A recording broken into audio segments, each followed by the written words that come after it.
Welcome home to USA Global TV and Radio, a place where dreams take flight, with authentic storytelling, diverse perspectives and meaningful conversations, where global stories unite and bridges are built beyond all borders. Discover world-class education, entertainment, hope and inspiration. Together, we're building bridges worldwide. Subscribe to our channel, USA Global TV. Download our app, USA Global TV. Be our guest or join our team. Visit usaglobaltv.com. Thanks to our founder and executive producer, Dr. Jacqueline Kerbeck. Music score by Yeffy Tang from Cloud Road Music. Voiceover artist Mike Porter. Creative direction by Paul Garcia. USA Global TV and Radio. Your home for global connection. All rights reserved. This video and its contents are the exclusive property of USA Global TV and Radio. Unauthorized use, duplication or redistribution in any form is strictly prohibited.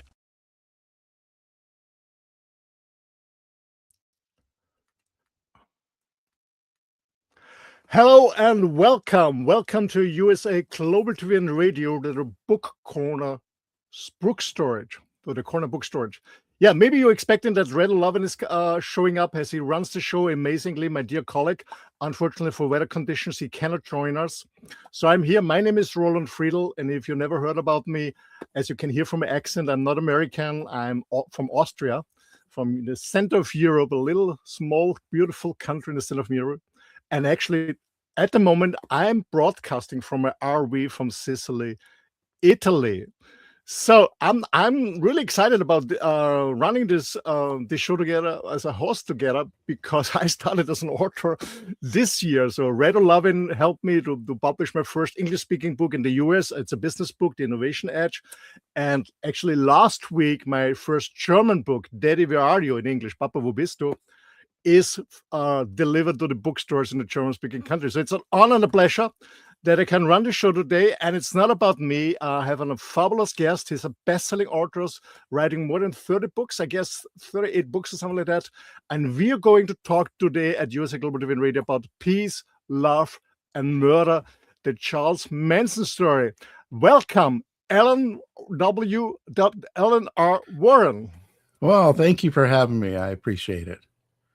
Hello, Alan. It's an honor and a pleasure for me, and to be honest, a little bit nervous for the show inauguration, but I'm very, very looking forward to our conversation. Oh, it'll be good.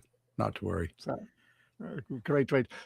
Alan, I guess we don't have to introduce. Everybody knows you. You've been writing amazing crime books. I guess in every household, if somebody loves crime books, they have a book of you.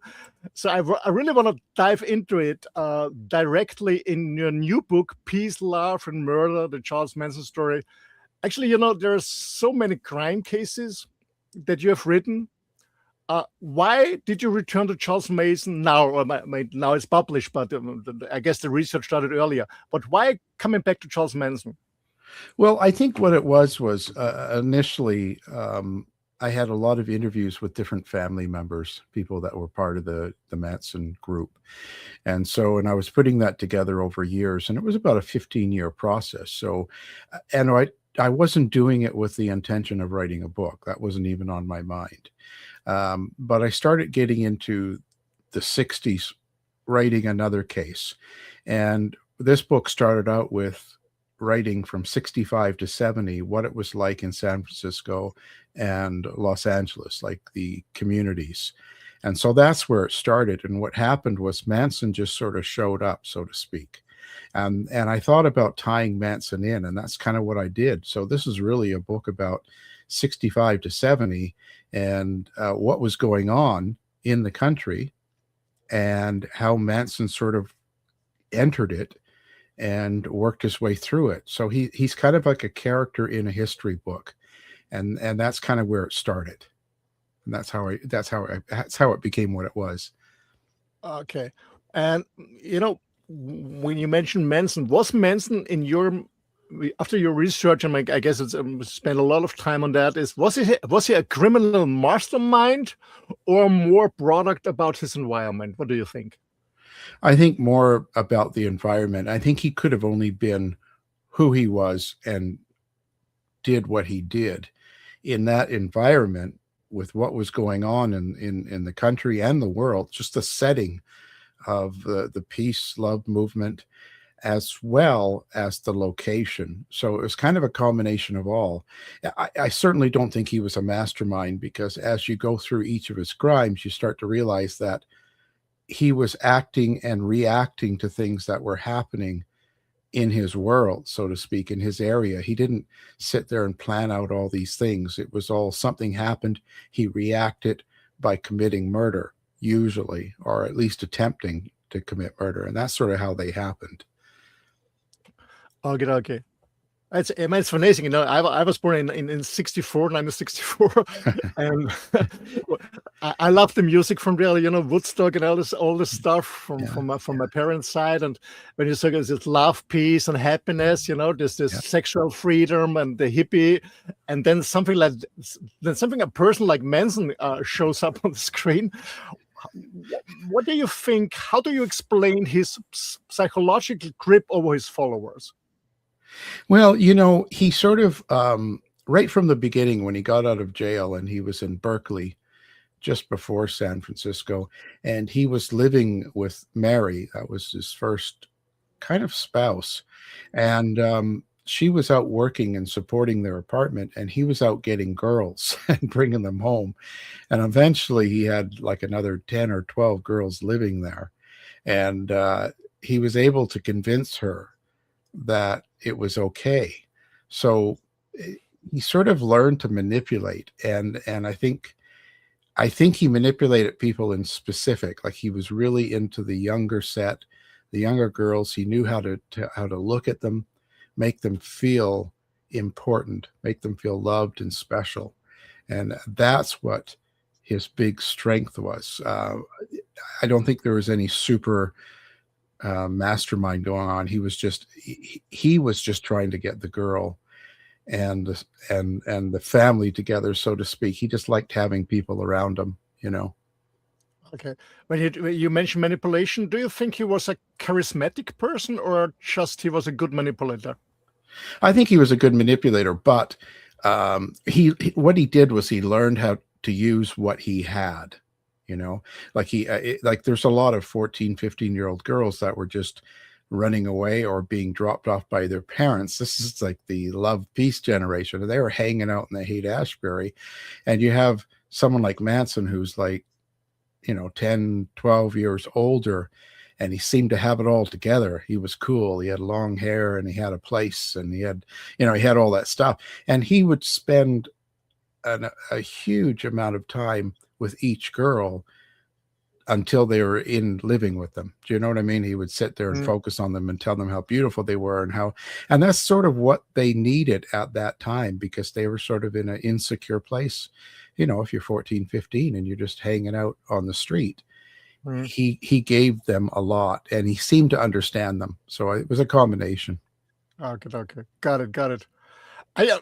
A question for our younger audiences: do you see any parallels between Manson and, as a modern day charismatic influencers, you know, on Instagram or TikTok or whatever?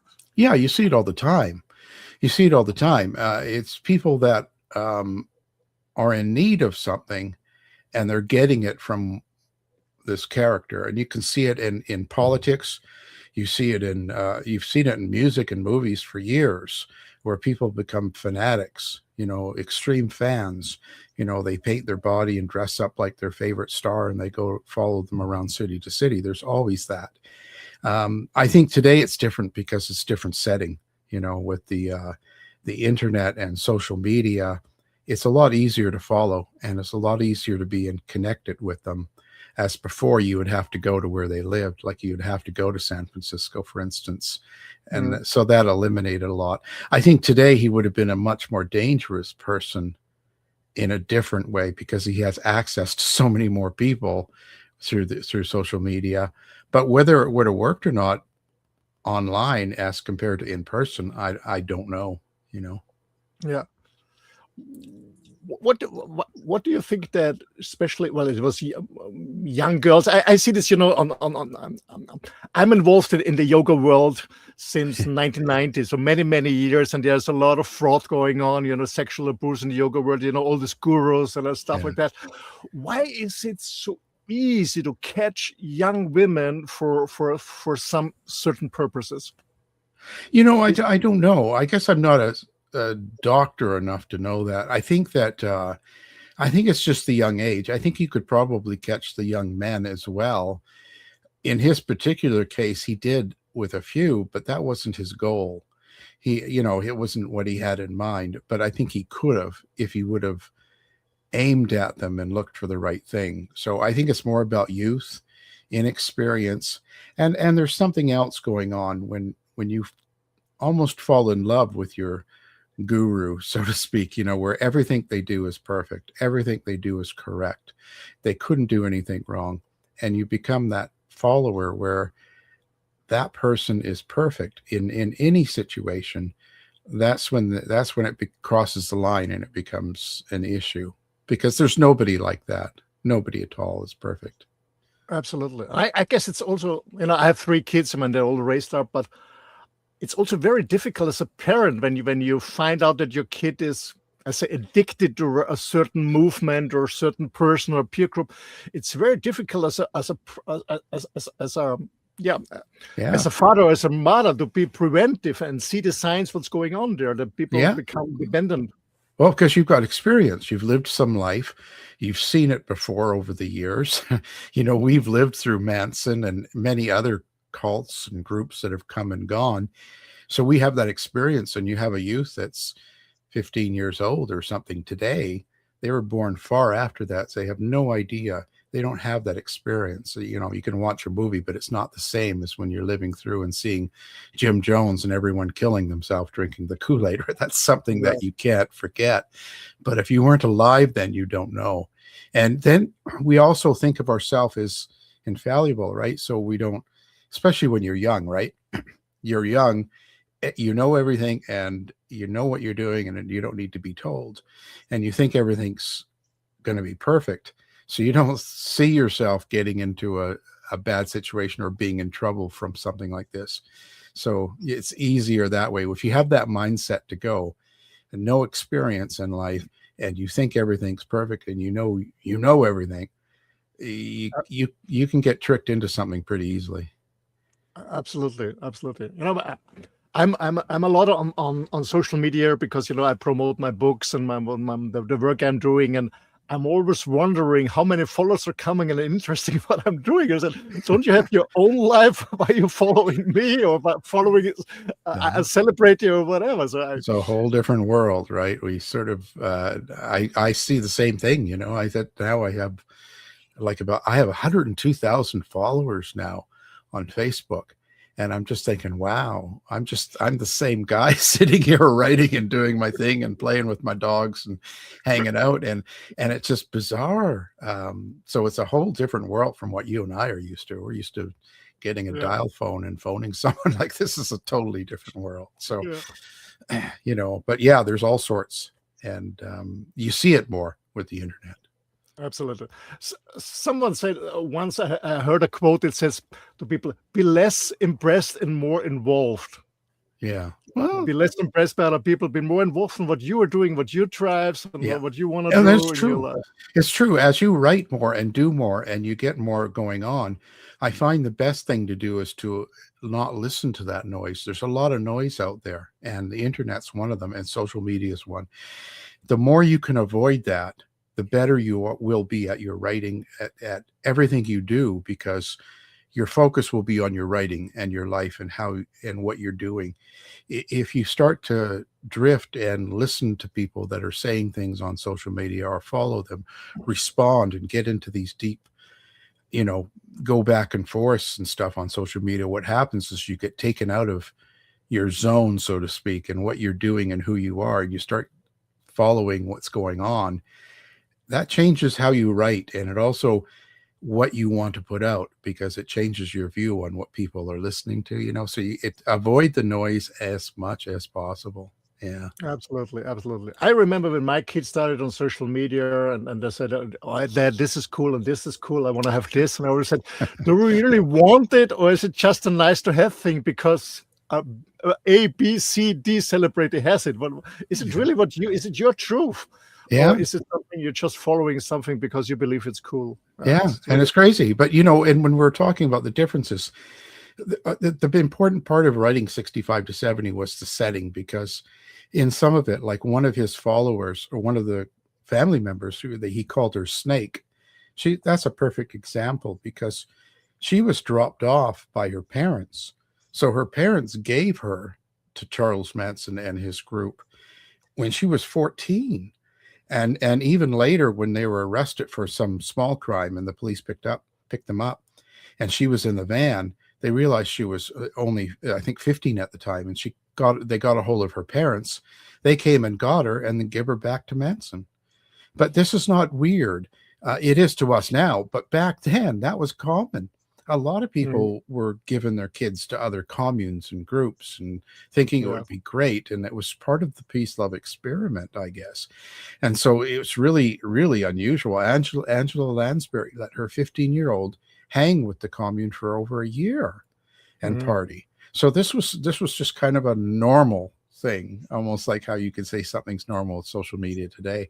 So he had access to people directly that I don't think you would get that today. Mm, mm, mm. Absolutely. I have some friends, I will be 62 this year, and I have some friends who also have been raised in communities, in different communities, also in Europe, strange cults. And it was very common. Actually, my parents gave me away more or less to the church because they have been working all the time. They had no time for myself and my brother. And I was sexually abused for many, many years, and they found out, and they still sent me there. They still sent me That was just the way it was, there.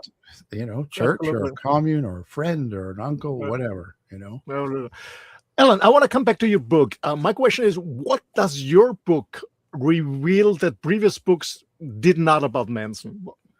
I think I focused more on just as it happened, and more about how Manson took it as a response.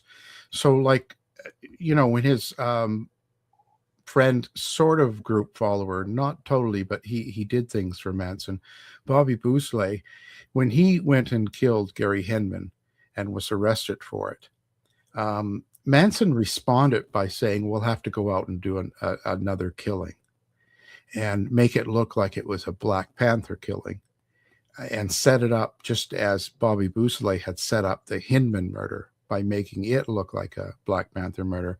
So that was kind of the idea. So it wasn't a planned out thing. It was like something happened, he responded, and then they went and did the Tate murders first, which, because it didn't turn out well, he was angry and he went to the LaBianca murders the next day to make sure the police think that it was done by Black Panthers. And I think that was one of the biggest things that I don't know if people always get that in the story. I think a lot of people just think helter skelter. They heard the music and they believed this thing and they were going out and killing. And I think that he used that for his followers, but that wasn't really what was going on, right? There was more to it than that. Mm. I was going to say too, while you're at it, before that, Manson had gone out and with one of his followers, family members, and they went to a drug dealer, Lotsa Papa, and his intention was to kill him and rob his money. Manson shot him and they took the money. I mean, there's a detailed story in the book about that. But when he left the next day in the paper had mentioned about a murder of a Black Panther drug dealer. He thought it was the one that he had shot. It wasn't. The guy he shot actually survived. And Okay. so what happened was, I went on guard and he started telling his commune that the Black Panthers were going to come get them. And so they put 24/7-hour guards. He always had 2 or 4 people walking around the ranch with rifles all night long, waiting for the Black Panthers. So he was scared of something that was going to happen in his mind but it would have never happened because he didn't shoot the Black Panther, and the Mm. guy he shot lived. So, but you can see how he did things and how he reacted. It wasn't so much like he sat there and go, "This is what we're going to do." So that's sort of what I wanted to detail. Okay. Did he have some kind of paranoia, do you think? Oh yeah, it certainly grew into that, and his own agenda, his own idea of isolating his family members, so he would take them to the ranch or later to the Death Valley farm. He was trying to isolate them so that he could sort of manipulate them and tell them things and have them as just getting one side of the story, which a lot of cults sort of did back then. Mhm. And so that was his intention. And so but what that did was that also isolated himself. There were things that he was missing out on and things he didn't understand. It was almost like someone that would see things on the news. So he would see the race riots and things going on. So in his mind, the blacks were going to take over. That was his Mm. thought. Oh my God, you know? And so that's what he was thinking. And that sort of, and that paranoia grew and grew. Do you mean that he was a racist? Yes. Common sense? Oh yeah. Oh, definitely. You know, he had problems with the African Americans right from prison when he'd always get attacked and beat up, and he Mhm. got a real anger toward them. And then he gets out, and then after he shot lots of Papa, and he thought he was being watched and targeted by the Black Panthers, it only got worse. And each day that went by, he became more paranoid. And, you know, and like I said, being isolated and doing drugs didn't help the situation. It made it worse because, you know, you start to believe your own hype, so to speak, because that's all you have is your own inner circle going around and around day after day after day. And every day you're talking stories. Eventually you start to really believe it, I guess. And Okay. he got in a really bad situation. Do you think that he maybe never recognized or never saw reality that he was not a kind of not important enough for the Black Panthers?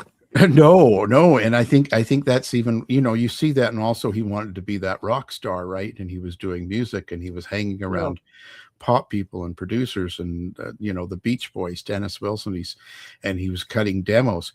He thought he was really important. And it's true. And after a couple of years, he believed he was really man's son. He was Jesus. He was the new Jesus, so to speak. He was the new Mm. entity, so he really started getting into it. Like it grew and it Yeah. grew, you know. What do you think about media's responsibility? You know, when you bring a lot of news about a person like Manson or whatever, a gun, I don't know, a sniper, whatever. So people feel important, Yeah. feel seen. Yeah. But most people, I believe that most people who kill other people or snipe in a school or whatever, they've never been seen. They want to be seen, recognized, acknowledged, whatever. What's media's responsibility about this? What do you Well, the think? media is really it's really a tough one because in today's climate, there's that whole generation of fake news and the idea that major media broadcasts, NBC, CBS, all that is sort of a, you know, it's fake news and it's bought and paid for and all sorts of stuff. So you got that going on, you know, and I see that. But I also see back then, you know, so many people today will say, I wish it was back to the Walter Cronkite days, you know, when news was real and all that stuff.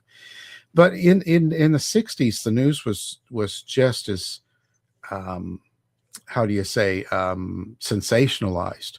I mean, when you look at the reports after the Tate murders, major news media, newspapers and networks were reporting that the Tate household was a satanic sexual ritual place and that it was a drug deal gone bad, that they had sacrificed a goat.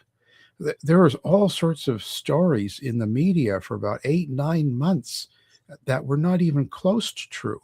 And these were major media.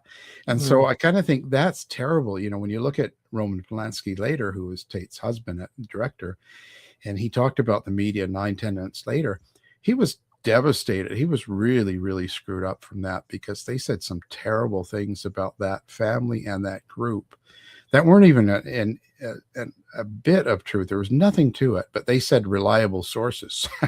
And it was really, how can you do that when you're supposed to be a media, like, and get away with it? So I think people have a weird idea about media.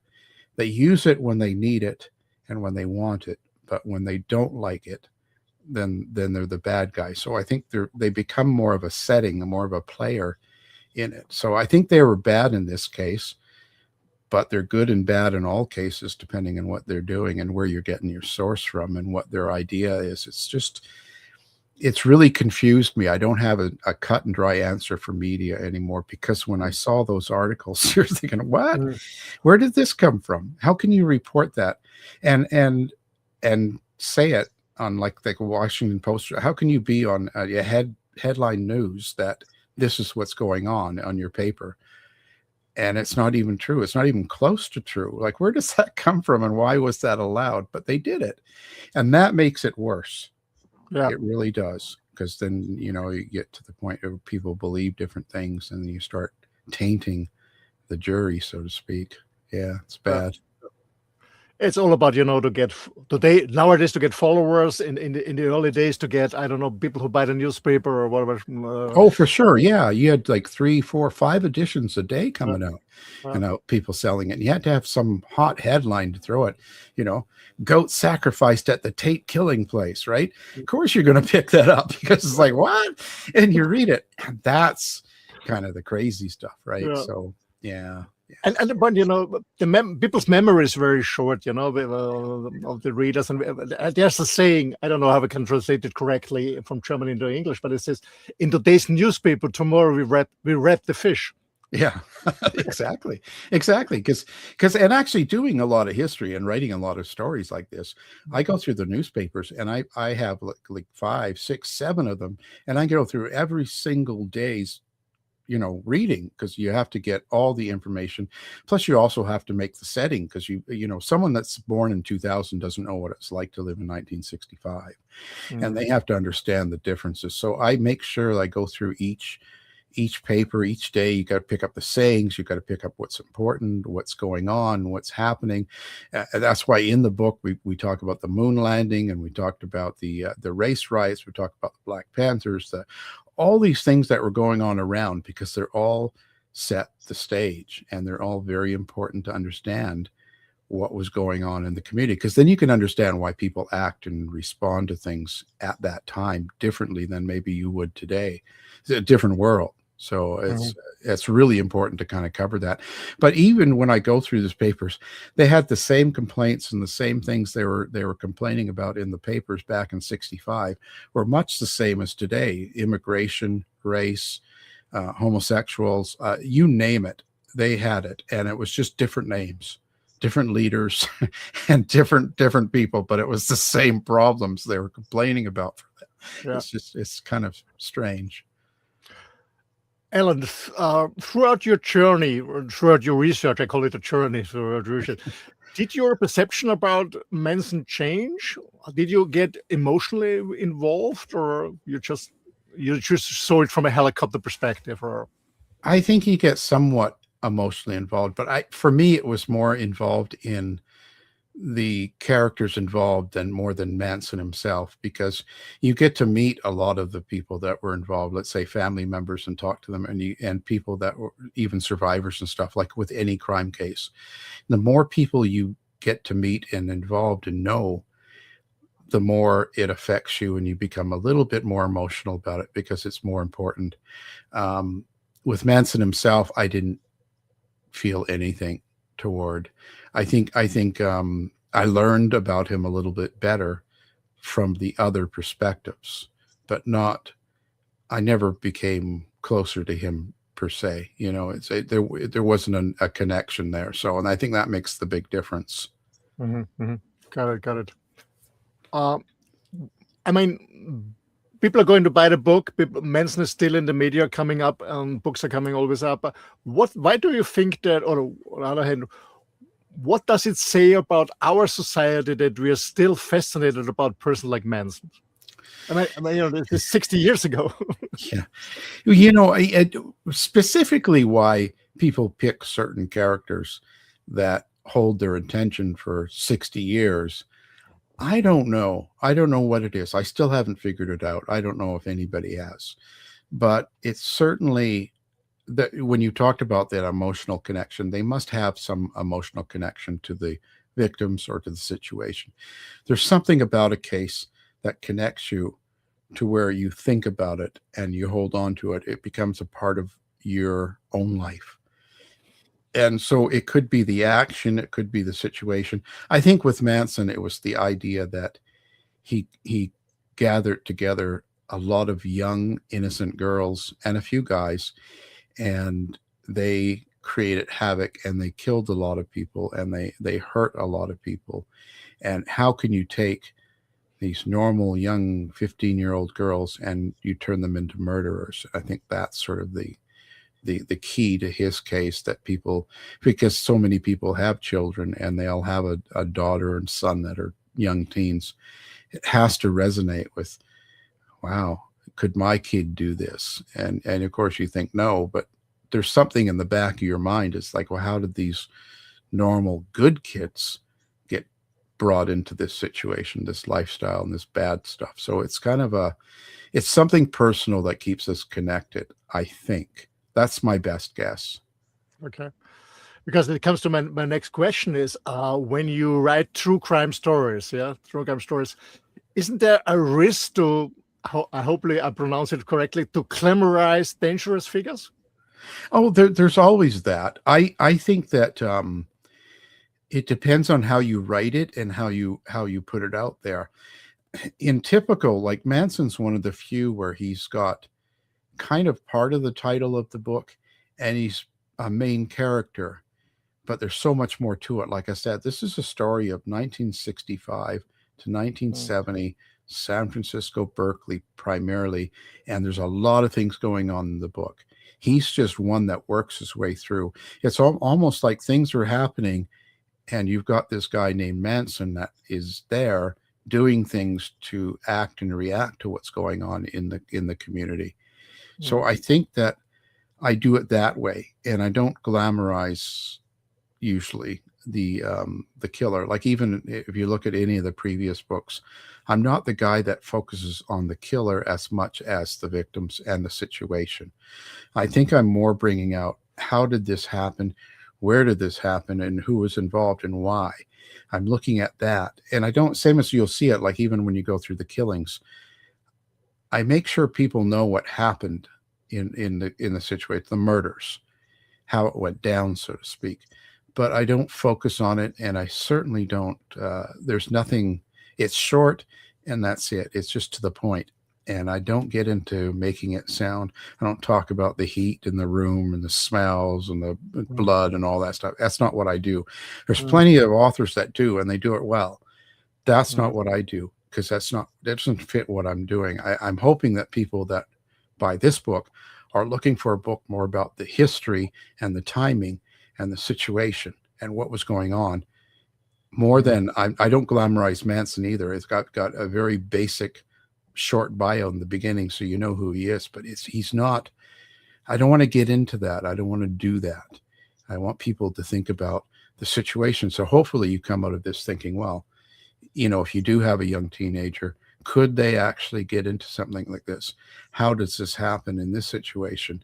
And would I be good at dealing with my kid if they started following someone?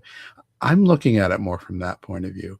So I hope it doesn't glamorize Manson in any way. Because it's always the risk, because on the other hand, we have the cultural background, we have Manson, his followers, but we also have the victims. It's all about that, overshadowing the victims. That's always a risk. No, it's a tough one. It really is. And you have to I think what it is you have to kind of go, why am I writing this? What am I writing about? What do I want the reader to get?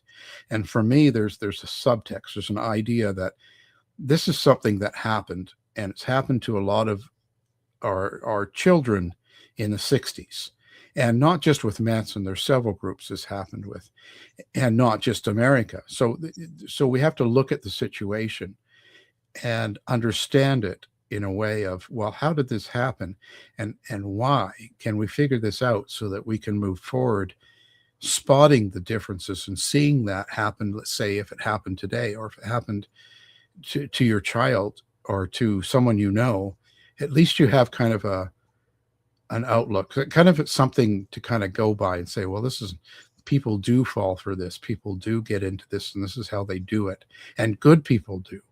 So you have to kind of go, it's more about the situation, I think, and the time for me when I write. So I hope that comes across that way too. That's certainly what I wanted. I think so. I guess so. Yeah. I have a personal question, you know, as I'm writing to, well, actually non-fiction at the moment, but again, how does it, immersing yourself in the stock material affect your personality? Well, I think I think for me, I think it doesn't, but I know it does. But it's too hard for me to tell because I'm too close to it. I think when you do things, and no matter any job you're doing, you if you get into it and you're doing the job fairly well, you work it. You know, you're doing it. It becomes a part of your life, your daily life, and it's on your mind. So as things come up, when this is on your mind, you will probably act or react a little differently than before or after. So each time you write a book, you'll go through that, and you'll go through some growth, so to speak. And at the end of the book, you kind of let go of it. Like now it's kind of like gone.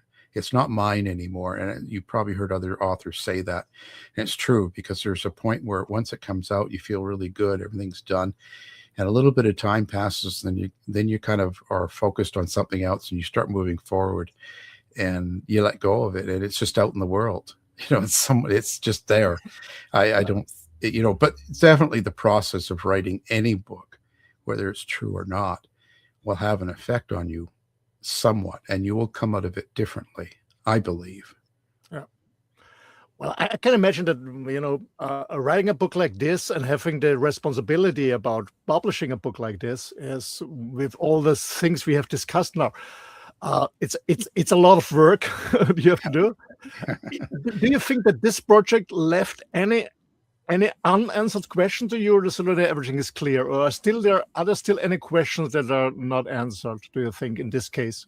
Oh, there will always be questions. You know, the thing is, with time and time passing the way it does, and there will always be questions. There will be things we won't know, because we won't really know Manson's inside motives and working thinkings. We can guess and we can put things toward it, but there's so much more to it than we know. And I think that's sort of the timing. And something like this that's 60 years past, I don't think we really ever will understand it, you know. But you know, some things we can, but I don't think we will. Not to the point of, you know, of what we'd be satisfied. Yeah. Alan, you already mentioned a little bit, but I really want to wrap up a little bit for parents who are listening. And there's one question I want to ask you is, what warning signs from the Manson case are still relevant today? You mentioned a little bit about young people, but just as what is really relevant for nowadays, what warning signs should parents listen or take care about their kids? I think if I mean, you know, your child, and if you've got a teenager and they start doing things that are unnegotiable, like where things are 100% for them, things are like they've met this person, they're doing this thing, they belong to this group, or they're doing some sort of something. If it becomes 100%, if it becomes everything that they want, and it becomes the focus, the direction in their life, that's always a problem. That's always something you need to get involved in and see why. What is it that they're looking for by doing this? And it's hard to do as a parent a lot of times, because I think parents feel responsible, and then they get emotional. And the more emotion we have in a situation, the less logic we use. And you see that all the time, every day. Just go on social media, right? But I think a lot of it is they've got to be calm, and they've got to be able to talk to their kids and find out what it is. I mean, because you have to really understand it. I mean, in the 60s, people going to Woodstock, people listening to the Rolling Stones or Beatles were, there was some crazy stuff people did, but was going to the airport and screaming at the Beatles when they came and landed, was that really bad for your kid? I mean, or is it just being a kid? So there's certain things they can do. I think it's just the all or nothing. When a child becomes, that's everything they do is for that reason, for that person, for that group. And everything that group does is right. When they start looking at it and acting that way, that's when you've got to be concerned, right? Oh, yeah. Because, for some people, satanic cults are always attractive. I mean, I want to go too deep now, like when you look at the Epstein files and stuff like that, what's coming up. So it's always there's always something, and you as a parent, because you'll be out of touch, because we get older, you don't know the latest music and the latest things that's cool and what's good. You have to find out, and a lot of that's probably the hardest thing, because when you're young and a teenager, you're in the scene, what's cool, what's in, and you're kind of into that stuff and what your friends are doing. But when you're 50, you don't, you might know Taylor Swift or something, right? But you don't really know the scene. So you gotta invest some time and find out what it is and what they are into, and absolutely. see whether it's dangerous or not, right? They're going to a Taylor Swift concert. That's not a big deal. It might be kind of a exciting thing for a kid, but it's not really anything life-threatening. So it's just knowing, and you got to take a little time and research and kind of find out what your kid's into and why, and kind of what the group is about, and kind of look around online and spend a little time. And I think you'll find out. Absolutely. I remember when my kids were smaller and they started with their own smartphones and texting. I couldn't even understand the word texting me with all these abbreviations using. I had no idea. That's what I mean. It changes fast. It changes fast, and you just got to dedicate the time. Yeah. Alan, we're coming to the end. It was an amazing conversation with you. Absolutely. I have one final question for you. Sure. If you could ask Charles Manson one question today, what would it be? Oh, geez, I don't know what I would say. I really don't, because the thing is, with Charles Manson, I don't think I'd get a truthful answer.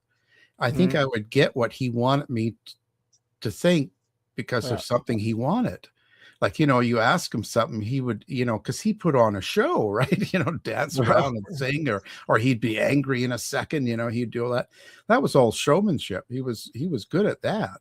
And I think that if I was sitting there as a book writer, or maybe as a reporter or something, if I asked him something, he would think, well, what do I want that audience to think of me? And he would put on that kind of a moi, and give me that answer. And so I wished he would be truthful, is the best I could say, but I don't think it's not going to happen. And so, maybe if I got to see him, maybe if I got to see him at 20 years old, before all this, and talk to him, it would be a better conversation into finding out where his head's at, rather than afterwards, because it's so much has went down that I don't know.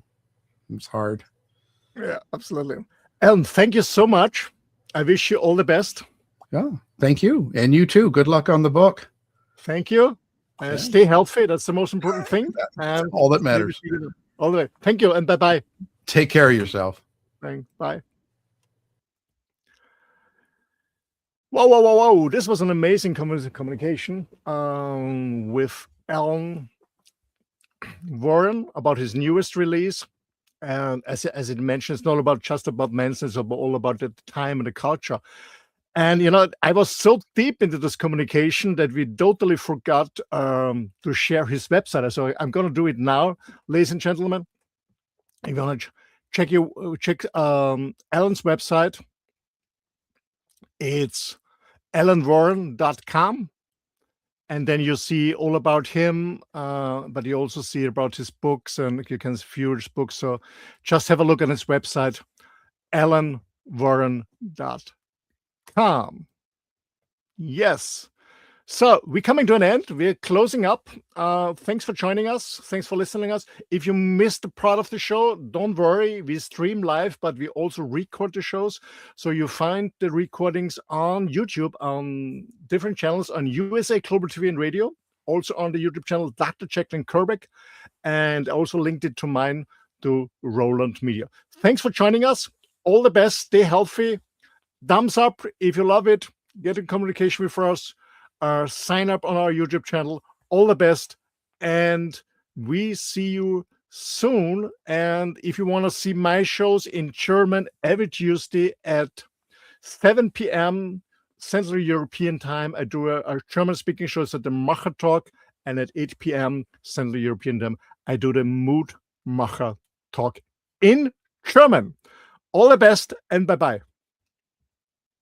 Thank you, viewers and listeners of USA Global TV and Radio, for joining us today. We're honoured to have your time and attention as part of our global community. At USA Global TV and Radio, we believe in the power of authentic conversations, meaningful connections, and creating a world of possibilities together. Want to be part of something bigger? Join our team of elevated listeners at usaglobaltv.com, a space where your voice matters and your ability to listen transforms relationships. Stay connected with us across all our platforms for thought-provoking discussions, expert insights, and empowering stories. Subscribe to our channels at youtube.com/c/USA-Global-TV. Follow us on social media and explore the endless opportunities we're creating for growth, learning, and inspiration. Together, we're not just broadcasting, we're building bridges and changing lives one conversation at a time. For inquiries, contact us at info@usaglobaltv.com. Music by Johnny Dyes. Produced by Executive Producer and Director Dr. Jacqueline Kerbeck. Voiceover by Mike Porter. Creative Direction by Paul Garcia. All rights reserved. Copyright 2025. Visit usaglobaltv.com to view our full terms and conditions.